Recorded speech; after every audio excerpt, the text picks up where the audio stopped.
Bonsoir à tous, bienvenue dans cette édition de l'Info Soirée, voici les titres. Frayeur à Pointe-Sable depuis 3 jours, 2 cannes corso échappent à leur maître et se retrouvent dans la nature. Désagréable surprise pour un fermier à Plaine-Magnan, un bœuf de 650 kg découpé en morceaux et volé sur place, une plainte consignée à la police. Dans l'île Sœur, la 330 Néo d'Air Mauritius qui transportera les pèlerins réunionnais à Maurice pour la visite papale a effectué un vol de reconnaissance et un test sur le tarmac de Pierrefonds. Jeux d'Afrique au Maroc, Maurice décroche sa première médaille d'or. Et puis la Liverpool Football Academy officiellement lancée, les jeunes pousses ont essayé le nouveau terrain de Côte d'Or. Où sont passés Navy et Nora? Ce sont 2 cannes corso qui ont échappé de chez leur maître à Pointe-Sable il y a 3 jours. Ils ont été aperçus pour la dernière fois à la Tourquénique. Des habitants racontent sur Facebook leur frayeur devant ces 2 molosses. La propriétaire Aurore multiplie les démarches en vue de retrouver ces 2 chiens. Une déposition a été consignée et les postes de police de la région ont été alertés. Jean-Luc Émile. Ils auront 2 ans dans un mois et leur maître prévoyait de les chouchouter. Navy, un mâle, celui qui est debout, et Nora, sa camarade, sont introuvables depuis mercredi. Ils se sont échappés de la maison de leur maître à travers une grille métallique qui aurait pu être coupée par une personne, selon les propriétaires. Au fait, j'étais pêché dans la cour, pas derrière la cour, il y a une bout qui nous mettait un fencing qui est bien clôturé. Et une personne me supposait qu'il fait un trou dedans, que je n'ai pas remarqué, et je ne passe pas ce trou-là. 2 inhalés. Leur maître multiplie depuis les démarches en vue de les retrouver. Le jour de leur disparition, il y a eu ce message sur Facebook dans un groupe destiné aux habitants de Pointe-Sable. Je ne sais pas qu'on est cause de tété, il y a du monde trouvé dans le chemin Bétonix, CMT, mercredi. Mais depuis, nous n'avons aucune nouvelle. Les messages ont défilé pendant plusieurs heures. Certains racontent les avoir vus et étaient terrifiés. Mais quand Aurore Mounien s'est rendue sur place, elle n'a pu les retrouver. Et si une personne il ramasse ou connaît cause de tété, je suis content qu'il donne-moi ma information.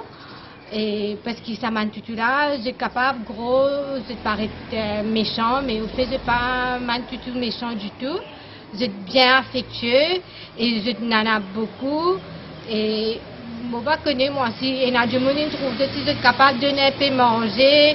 Je ne connais au fait qu'il n'arrive pas de t'occuper promener par là ou bien de côté du monde. Elle a placardé depuis ce matin des affichettes dans sa localité et demande aux habitants de la région de l'aider à retrouver les 2 cannes corso. Je suis plus content qu'au moins je gagne une nouvelle et une récompense qui nous donne sa personne qui pourrait rester gagée là. Depuis jeudi, pas de traces des molosses. Leur maître craint de ne plus les retrouver s'ils tombent entre les mains de ceux engagés dans le trafic des chiens de race. Et dans le sud du pays, à Plaine-Magnan, un fermier a eu la désagréable surprise de constater qu'un de ses 7 bœufs de 650 kg a été volé et découpé en morceaux hier. Rachid, un habitant de Plaine-Magnan, explique que c'est son fils qui a découvert les restes d'un animal en allant donner à manger à la ferme hier soir. Ce n'est pas la première fois que des animaux sont volés de cette ferme. Une plainte a été consignée au poste de police de Plaine-Magnan. Témoignage. Et mon garçon appelle Assad, il a une forme de salon. Mercredi, tantôt vers 7h, il finit comme d'habitude, mettre se manger, il fait une sous forme. Il y a 7 animaux là-dedans. Et le lendemain, il a allé dans une nouvelle sous forme, il a trouvé un mort, il y en a 6. Dans le marché, dans le pli du vent, il a trouvé un triple de haut. Il a guetté la police est venue, il prend un triple là, il amène ça à FSC, réduit, plus de l'enquête. Sur Valais, il y a environ 85 à 90 000 roupies et sur poids, il y a 650 kilos. Mais le temps, c'est un cabri, mouton, il a perdu. Il y a un appareil. Il y a un passeport en bas, il y a de tout faire depuis pendant. Et la police a débarqué dans les locaux de Planète FM cet après-midi. La situation a dégénéré après un changement de direction. Vedan Chulon a repris les commandes de la direction de cette radio privée. Un revirement de situation qui n'est pas au goût de l'ancienne direction d'Arvin Nilmadub. La suite après la pub.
Plus que 3 semaines avant la visite du pape François à Maurice le 9 septembre prochain, et les préparatifs vont bon train à Maurice, mais aussi à l'île-Sœur, où le premier test pour l'avion des pèlerins a été effectué à l'aéroport de Pierrefonds, dans le sud de l'île de la Réunion.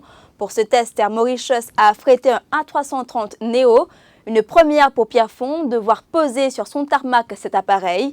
Le premier vol du gros porteur est prévu au départ de Pierrefonds le 7 septembre prochain pour permettre aux pèlerins de venir à Maurice à l'occasion de la visite papale. Voyez plutôt ce reportage de nos confrères de Réunion la Première. 15h, le vol MK01 se pose à Pierrefonds. Il s'agit d'un Airbus A330 Neo, flambant neuf, premier gros porteur à atterrir à l'aéroport du Sud. L'émotion est grande.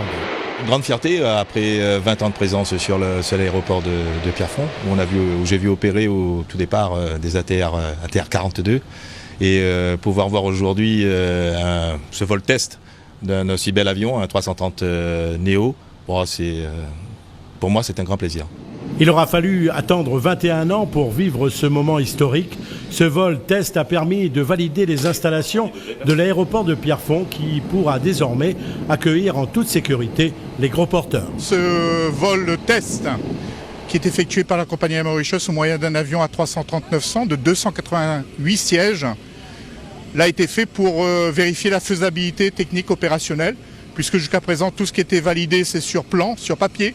Donc désormais le vol a été fait en conditions réelles. Ce gros porteur a attiré bien entendu les spotters, ces photographes passionnés d'aéronautique, mais aussi de jeunes pilotes qui se voient déjà aux commandes de l'Airbus A330 Neo. C'est vraiment quelque chose de fantastique de voir un A330 à Pierrefonds, parce qu'on a l'habitude de voir que des petits ULM, des petits hélicoptères. C'est un gros avion quand même, pour Pierrefonds c'est quand même un événement, voilà, donc c'est à ne pas louper. C'est l'avion, là, on s'imagine dans quelques années aux commandes de cet avion-là, ou de plus gros ou de plus petit. Une heure plus tard, le vol MK02, cette fois-ci, se positionne en bout de piste pour un décollage vers l'île Maurice. L'Airbus A330 Neo reviendra à Pierrefonds le 7 septembre prochain pour son premier vol commercial. Ce gros porteur sera là durant les vacances scolaires. Parlons culture à présent. Le roman américain Moby Dick a été traduit et publié en créole par l'association L'éducation pour travailleurs. Il s'agit d'un livret de 60 pages et qui a été traduit par l'auteur Flavia Doherty Bigara dans le cadre d'un concours de traduction en créole organisé par l'association en septembre 2018. Et c'est Flavia Doherty Bigara qui avait remporté le prix féminin avec sa version en créole de Moby Dick. Le livre, qui a été publié en 500 exemplaires, a été présenté officiellement à la presse hier et sera disponible en librairie à partir de lundi. Direction Maroc à présent, où se tient la 12e édition des Jeux d'Afrique. Maurice a décroché sa première médaille d'or et c'est la cycliste Kimberley Lecourt de Bio qui s'est retrouvée sur la première marche du podium en VTT marathon 60 km. Chez les hommes, le cycliste Yannick Lincoln a décroché l'argent en marathon VTT 60 km. Depuis le début des Jeux, le 19 août dernier, Maurice a déjà obtenu 7 médailles, dont une en or, une en argent et 4 en bronze. Vous êtes contente? Bien sûr, très très contente. Le VTT c'est pas mon truc, donc il faisait très très chaud. J'ai vraiment souffert avec la chaleur et puis quand on avait les bidons c'était un peu chaud aussi, donc 43 degrés pendant 60 km c'est pas fun. Et puis j'arrive pas à y croire, j'ai tout donné dans les 10 derniers kilomètres et ça a bien marché. J'étais à bout et non, je suis heureuse. Merci. Je vous le disais au sommaire, la Liverpool Football Academy ouvre officiellement ses portes à Côte d'Or ce vendredi. Pour l'occasion, l'ancien gardien de but du club anglais Bruce Grobbelaar et Dan White, le responsable du LFC International Academies, ont fait le déplacement à Maurice. Et ce soir, pour la cérémonie d'ouverture qui s'est tenue en présence du Premier ministre Pravin Jugnauth, une centaine d'enfants ayant participé à l'exercice de détection ont effectué une démonstration sur le nouveau terrain de foot de Côte d'Or.